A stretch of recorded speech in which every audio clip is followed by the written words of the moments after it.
Minuit, minuit, l'heure de la liberté, l'heure de la libération. Il y en a qui disent minuit, l'heure du crime, mais nous préférons minuit, l'heure de la liberté, de la libération. Lorsque Moïse avertit le pharaon d'Égypte, c'est un pléonasme, mais c'est pas grave. Lorsque Moïse avertit le pharaon que la mort des premiers-nés, la 10e plaie, allait s'abattre sur l'Égypte, il prit soin de prévenir le pharaon de l'heure précise à laquelle arriverait cette 10e plaie, la plaie de la mort des premiers-nés, en le prévenant qu'à minuit précisément, tous les premiers-nés d'Égypte, depuis le premier-né du pharaon lui-même, assis sur son trône, jusqu'au premier-né des esclaves et des animaux, tous allaient être tués par cette mort des premiers-nés, la 10e plaie. Il y avait déjà eu 9 plaies. Mais les 9 plaies, le pharaon était intraitable, il ne voulait pas libérer les esclaves. C'était un esclavagiste. Par contre, la 10e plaie, il craqua. Maintenant, la question se pose. Dans les 9 premières plaies, Moïse n'avait jamais annoncé au pharaon à quelle heure viendrait la plaie. Pourquoi, brusquement, il lui annonce que la plaie viendra à minuit? Qu'est-ce qu'il y a de spécial? Quel rapport spécial entre l'heure du minuit et la libération des enfants d'Israël d'Égypte, la libération de tous les êtres humains, parce que la libération des enfants d'Israël préfigure la libération totale de tous les êtres humains, de tout l'esclavage intérieur et extérieur, politique et psychologique, etc., etc. Alors, finalement, dans la Bible, vous savez, dans la Torah, chaque mot est précis. Si Moïse n'avait pas prévenu le pharaon que la plaie viendrait à minuit, peut-être cette plaie n'aurait pas pu venir. Mais enfin, quel rapport entre l'heure de minuit et la mort des premiers-nés et la libération des enfants d'Israël, la libération de tous les êtres humains de l'esclavage égyptien, le plus abominable esclavage qui n'ait jamais existé? Parce que vous savez que l'Égypte, c'était la plus grande dictature de toute l'histoire de l'humanité. Hein. Toute la société était esclave du pharaon. Les gens avaient tous vendu leurs terres pendant les famines. Et le pharaon était le propriétaire unique de toutes les richesses d'Égypte. Bon, mis à part la tribu des prêtres qui, elle, gardait son indépendance, mais c'était exceptionnel. C'était l'exception qui confirme la règle. Et puis, il y a une deuxième question qu'on se pose dans cette mort des premiers-nés, c'est que, pour la première fois, les esclaves, les Hébreux qui attendent leur libération, pour se protéger de Dieu et de l'ange de la mort qui vont descendre sur l'Égypte et tuer tous les premiers-nés, ils doivent abattre le dieu de l'Égypte, c'est-à-dire l'agneau, puisque la fête de Pessah, c'est également la fête de la libération de la nature. Hein. C'est le premier des 12 signes astrologiques du zodiaque, puisque la libération des Hébreux a eu lieu le premier mois du printemps, qui est le mois de la renaissance de la nature, qui est placé sous la constellation du premier des 12 signes du zodiaque, le bélier. Et l'agneau, bien sûr, c'est la force primordiale, juvénile du bélier. Donc pendant tout ce mois du printemps, le mois de Nissan en hébreu, selon le calendrier hébraïque, toute l'Égypte se prosternait devant l'agneau pascal, adorait, vénérait le jeune bélier, puisque c'était la constellation du bélier et que les Égyptiens étaient de grands astrologues et qu'ils vénéraient les signes astrologiques. Et puis donc, pour la première fois, les Hébreux doivent prendre le sang de l'agneau pascal, qu'ils doivent eux-mêmes sacrifier pour le Dieu unique, le Dieu universel, et ils doivent en enduire les montants de leurs portes en le mêlant au sang de leur circoncision. Et cela les protégera de l'ange de la mort. Dans les 9 premières plaies, les Hébreux n'avaient absolument besoin de faire aucun signe de protection. Pourquoi d'un seul coup, il faut ce signe de protection? Qu'est-ce qui se passe? Qu'est-ce qu'elle a de spécial, cette mort des premiers-nés? Alors, il y a des commentateurs qui disent, c'est parce que dans les 9 premières plaies, l'ange de la mort était limité dans sa façon de tuer les Égyptiens. Quelquefois, c'était parce que l'eau se transformait en sang, donc ils mouraient tous de soif. L'autre fois, c'était les grenouilles, les sauterelles, la grêle, etc., les fameuses 10 plaies d'Égypte. Mais la 10e plaie, l'ange de la mort n'a aucune limite, il peut faire ce qu'il veut. Dans ce cas-là, il ne fait plus de différence entre les bons et les mauvais, les justes et les impies. Donc pour la première fois, les esclaves hébreux qui étaient dans le camp des bons ont dû faire un signe de protection. Mais il y a une raison beaucoup plus profonde à cela, une raison beaucoup plus profonde, parce que vous savez que dans la Torah, dans la Bible, il y a un sens caché, un sens très profond, et qu'on appelle dans la vieille tradition la Kabbale, qui signifie la réception, parce que la Kabbale, elle vient de certains êtres exceptionnels, certains grands maîtres spirituels, qui sont capables de se vider complètement de leur ego. Une fois qu'ils sont complètement vidés de leur ego, ils peuvent être remplis par une lumière divine qui leur dévoile les secrets cachés, le code secret de la Bible, le code secret de la Torah. Et puis, il existe une dimension encore plus profonde que dévoilera le Messie quand il sera là. Et puis, à l'autre époque, il y a déjà un avant-goût de cette Torah messianique, par un dévoilement supplémentaire du code secret qui est caché dans la Torah. Alors tenez-vous bien, nous allons maintenant commencer à expliquer ce code secret caché de la Torah. Quel est le sens caché, le sens secret, le sens mystérieux du rapport entre la plaie des premiers-nés et minuit, précisément. Et aussi, quel est le sens de ce signe de protection, ce double signe de protection, à savoir le sang de l'agneau et le sang de la circoncision que les Hébreux, les esclaves, doivent pour la première fois mettre sur les montants de leurs portes afin de se protéger de l'ange de la mort. Eh bien, la raison, c'est que vous savez que chaque partie du temps est soumise à l'influence d'une certaine force spirituelle. La première moitié de la nuit, c'est la sévérité, la rigueur de Dieu qui se dévoile, et c'est pour ça que même physiquement, tout devient de plus en plus noir. Par contre, la deuxième moitié de la nuit, à partir de minuit, est placée sous le signe de la bonté de Dieu. Et c'est pour ça qu'à ce moment-là, tout devient de plus en plus clair. Et le pharaon, qui était un grand initié, vous savez que les prêtres égyptiens étaient de très grands initiés, et Moïse d'ailleurs avait été éduqué à la cour du pharaon. Finalement, il avait préféré s'unir aux esclaves que de devenir pharaon lui-même, puisque le pharaon voulait que Moïse, qu'il considérait comme son petit-fils, il avait été recueilli, sauvé des eaux, adopté par sa fille, la fille du pharaon, Bathia, et la fille du pharaon l'avait fait passer pour son propre fils. Donc le pharaon le considérait comme son petit-fils. Pour finalement, quand il s'est rendu compte que c'était un Hébreu qui luttait pour la libération de tous les esclaves, alors il s'était fâché, il avait condamné Moïse à mort et Moïse avait dû s'enfuir. Mais ça, c'était de 40 ans auparavant, et Moïse, quand il est revenu, l'ancien pharaon était mort, il avait un successeur qui était quand même moins mal intentionné à son égard. Dieu l'avait prévenu, Moïse, que tous ceux qui voulaient attenter à sa vie avaient disparu. Donc, voilà, c'était un nouveau pharaon, c'était une nouvelle époque.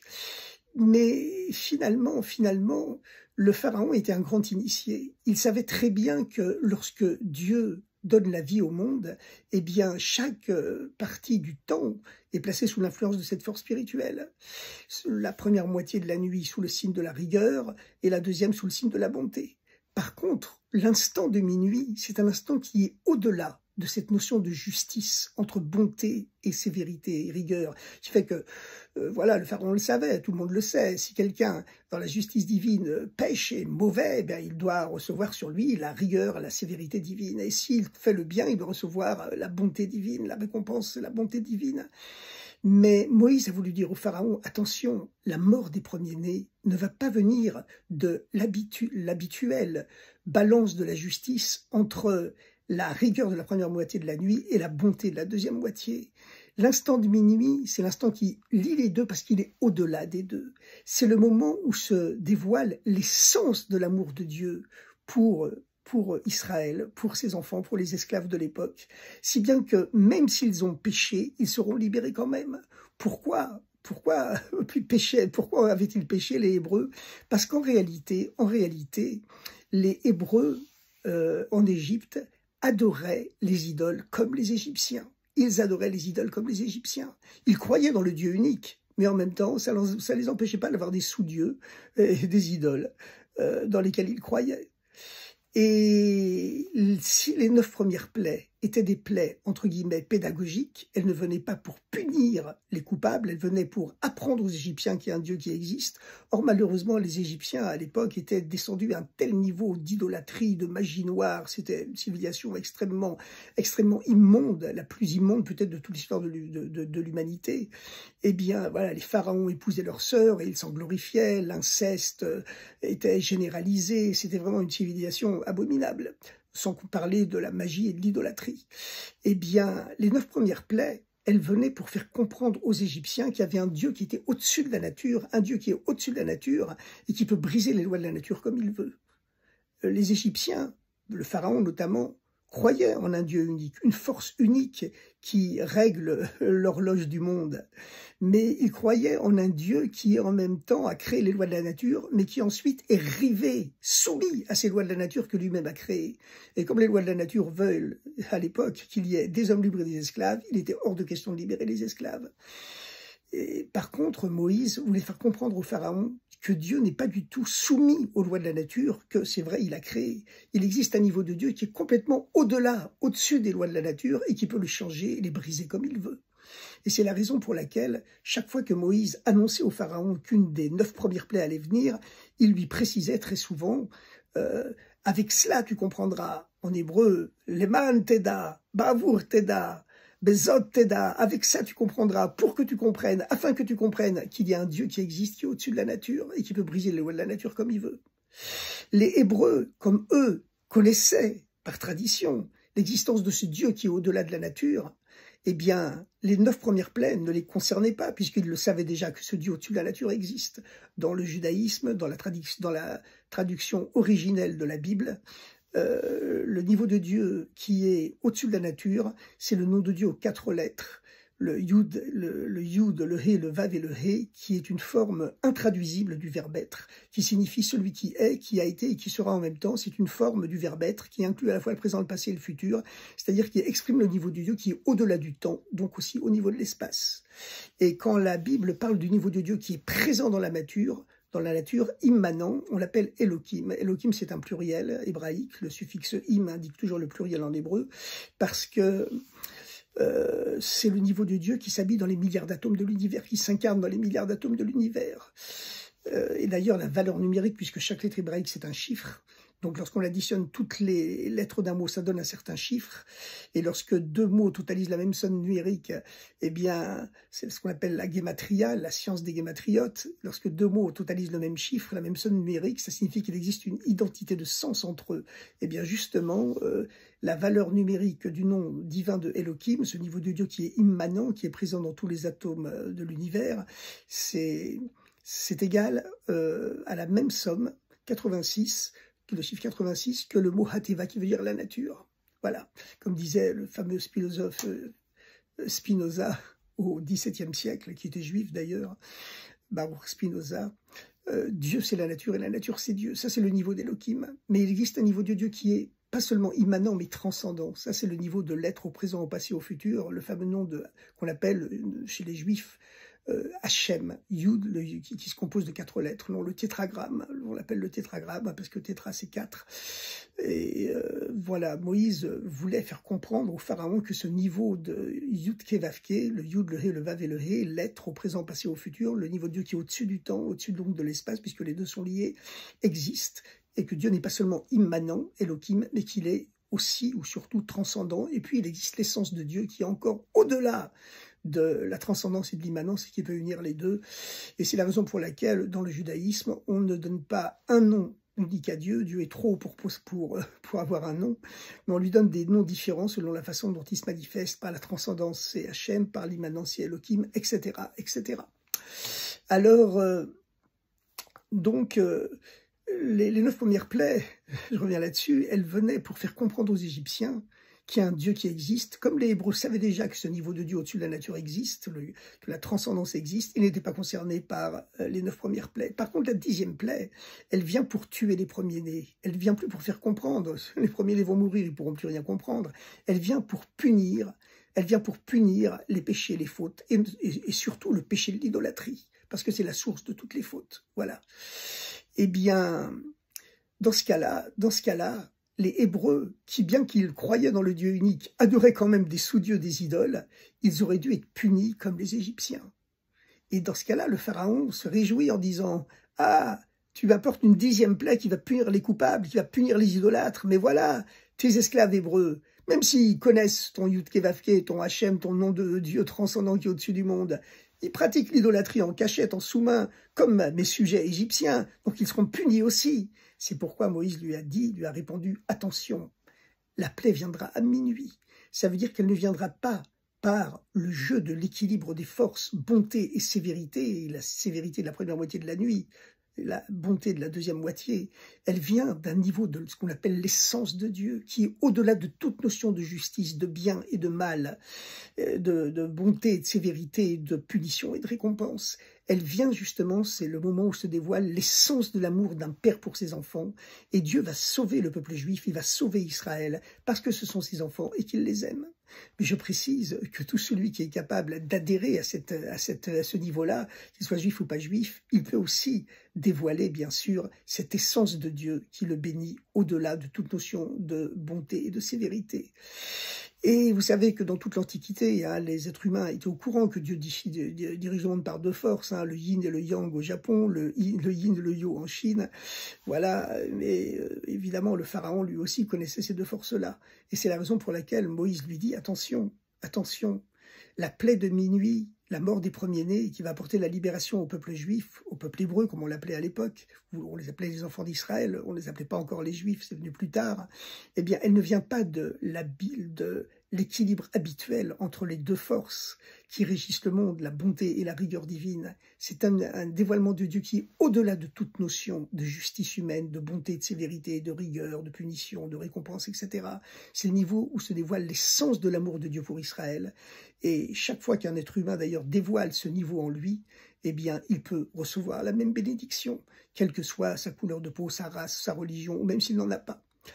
Mais je vais vous dire une chose, parce que la Bible, évidemment, elle parle du peuple juif, mais ensuite, elle parle du peuple juif en fonction de toute l'aventure humaine et qui doit se généraliser à l'ensemble de l'humanité, puisque lorsque viendront les temps messianiques, ce sera toute l'humanité qui adorera Dieu ensemble, dans une union totale, et qui se tournera uniquement vers Dieu. À cette époque-là, il y aura une telle richesse matérielle, d'ailleurs on est sur la voie, aujourd'hui, n'importe qui, il possède une voiture, il possède un smartphone, il possède des choses que même un millionnaire ne pouvait pas posséder il y a seulement 200 ou 300 ans. Mais enfin, ceci, et puis avec la durée de vie qui a doublé, ou même triplé, bon, enfin... Et on n'est encore qu'au début. On est encore qu'au début de cette progression. Je vous rappelle que les temps messianiques, c'est pas seulement, c'est pas un Père Noël qui va descendre du ciel. Hein.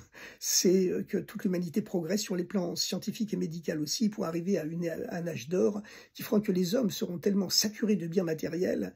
Et puis il y aura une prise de conscience générale, voilà, et puis une prise de conscience universelle et qui fera que toute l'humanité se tournera vers Dieu. Bien, ça viendra, ça viendra. Et vous savez que le fait que Dieu a rendu la terre d'Israël au peuple juif à notre époque, ce qui est annoncé par tous les prophètes, qu'à la fin des temps, tous les juifs du monde reviendront en Israël, dans ce qu'on appelle la terre sainte, mais symboliquement, spirituellement, la terre sainte s'étendra au monde entier, ça veut dire que le monde entier sera saint, eh bien, c'est un signe avant-coureur des temps messianiques.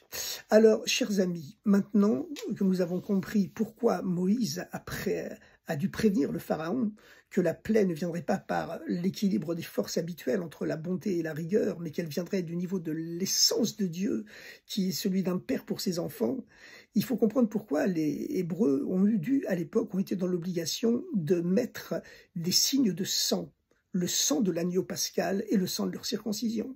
Eh bien, la raison, c'est la suivante, c'est que à l'époque, les Hébreux étaient esclaves, ils étaient des sous-hommes en Égypte, un peu comme pendant la Seconde Guerre mondiale par rapport aux nazis. Les Égyptiens, le moindre des contremaîtres égyptiens avait droit de vie et de mort, surtout les esclaves hébreux. Donc, pendant le 10e jour du mois de Nissan, Dieu a ordonné par l'intermédiaire de Moïse à tous les esclaves, à tous les Hébreux, de prendre l'agneau pascal, qui était le dieu de l'Égypte, pendant tout le premier mois du printemps, le mois de Nissan, dans le calendrier hébraïque, toute l'Égypte se prosternait devant le jeune bélier, puisque c'était le premier des 12 signes du zodiaque, qui est le signe du bélier, la renaissance de la nature, etc. Et les Égyptiens vénéraient les forces de la nature. Eh bien, le 10e jour du mois de Nissan, Moïse a transmis aux Hébreux cet ordre divin de prendre dans chaque maison, il faut avoir un agneau, il faut avoir le Dieu de l'Égypte. Et 4 jours plus tard, il devait le sacrifier pour le vrai Dieu. Pendant ces 4 jours, qui correspondent d'ailleurs aux 4 lettres du nom de Dieu, le Yud, le He, le Vav et le He, les Égyptiens rentraient dans les maisons juives et leur demandaient « Mais qu'est-ce que vous faites avec notre Dieu attaché au pied de votre lit? Ah, ça y est, vous vous êtes convertis totalement officiellement à notre idolâtrie ?» Et les Hébreux répondaient fièrement en narguant leur maître. Eh bien, nous allons le sacrifier pour le Dieu universel, le Dieu d'amour, de bonté et d'amour universel. Alors les Égyptiens, normalement, auraient dû massacrer les Hébreux. Ils avaient droit de vie et de mort sur eux, ils auraient dû les génocider, comme on dit aujourd'hui. Les Hébreux les narguaient ouvertement, et ils les tuaient pour moins que ça auparavant. Eh bien, en agissant ainsi, les Juifs, les Hébreux, comme on les appelait à l'époque, les enfants d'Israël, ont fait preuve d'un tel sacrifice d'eux-mêmes, un don total de leur vie à Dieu, que ce don total de leur vie à Dieu a dévoilé le feu d'amour qui est au-delà de toute logique, qui brille pour chaque être humain, mais en l'occurrence pour le peuple juif. Parce que cet amour, c'est vrai qu'il brille tout le temps, en permanence, mais il peut être couvert, comme les nuages qui cachent le soleil. Et comme c'était ce dévoilement de minuit, ce dévoilement de l'essence de Dieu qui est au-delà de toute notion de bonté, de rigueur, de justice, de bien, de mal, etc., c'est un niveau qui est tellement haut, qui est au-delà de toute logique. Il fallait que les Hébreux fassent preuve eux-mêmes d'un don d'eux-mêmes, d'un sacrifice d'eux-mêmes qui soit au-delà de toute logique. Et c'est la raison pour laquelle ils ont dû mêler à ce sang de l'idole, le sang de l'agneau pascal, le sang de leur circoncision. Parce que la circoncision, c'est également un commandement divin qui est au-delà de toute logique. C'est le niveau le plus haut du divin qui descend et qui s'incarne dans le niveau le plus bas de l'être humain. Et c'est la raison pour laquelle la circoncision est faite toujours à l'âge de 8 jours, parce que les chiffres ont un sens spirituel et une signification spirituelle. Le chiffre 7, c'est le chiffre sacré, certes, mais qui régit tout le cycle naturel du temps, et donc aussi de l'espace. Tandis que le chiffre 8, c'est le chiffre qui est au-delà du cycle naturel, au-delà de la nature. C'est le Dieu 1 qui fait irruption à l'intérieur du chiffre 7 et qu'il transcende et le rend surnaturel. C'est la dimension du chiffre 8 qui est le chiffre de la circoncision. On fait la circoncision à l'enfant à l'âge de 8 jours. Donc la leçon de cela, c'est que chacun de nous doit être capable de se transcender. Chacun de nous doit être capable de se donner à Dieu au-delà de toute logique. Parce que la logique, elle enferme l'homme quelque part dans une prison, parce que l'intellect humain, même celui d'Einstein, il est toujours limité. Et donc, l'être humain doit être capable de se donner à Dieu au-delà de toute logique. Et c'est seulement cela, par une bonté et une gentillesse qui sont au-delà de toute logique, et c'est seulement cela qui dévoile l'essence de Dieu, l'essence de l'amour de Dieu pour le peuple juif et par l'intermédiaire du peuple juif pour l'ensemble de l'humanité. Cette essence de l'amour de Dieu qui est également au-delà de toute notion de punition, de récompense, de bien, de mal. Ça ne signifie pas que le mal et le bien soient égalité. C'est sûr qu'il faut choisir le bien et même faire le bien au-delà de toute logique. Mais c'est cela justement qui dévoile l'essence de l'amour de Dieu pour Israël et pour toute l'humanité lorsque le Messie sera là. Puisque c'est ce dévoilement de minuit qui est au-delà de la sévérité et de la bonté, au-delà de toute la logique humaine. Alors, chers amis, plus de bonté, plus de gentillesse, et c'est ainsi que se dévoile le Messie qui est en nous. À très bientôt, et bonne sortie d'Égypte.